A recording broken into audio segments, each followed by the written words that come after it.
Como procurar emprego pela internet. Roda a vinheta.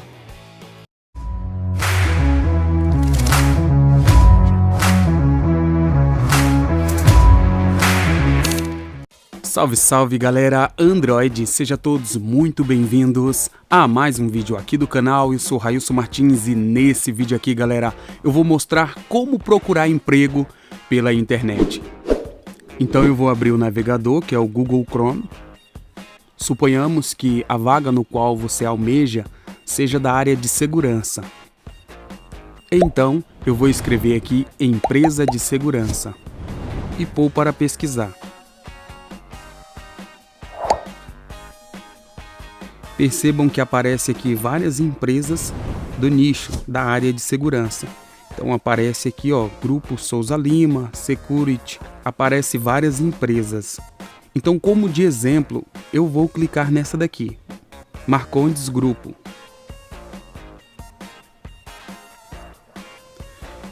Bom, aqui já abriu o site da empresa, ó, como vocês podem ver, tá aqui, ó.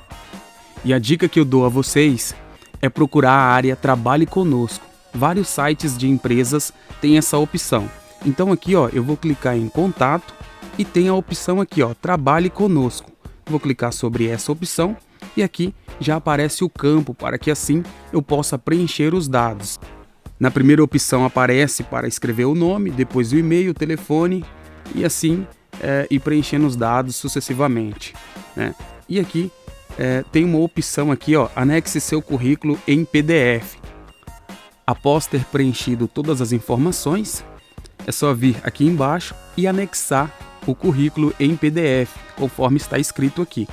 Aí é só clicar nessa opção aqui, ó, escolher arquivo e escolher o arquivo a partir da memória do smartphone. Nesse caso, você vai precisar ter um currículo em PDF armazenado na memória do smartphone e depois é só clicar em escolher arquivo e escolher o arquivo a partir da memória do seu smartphone e clicar na opção enviar currículo.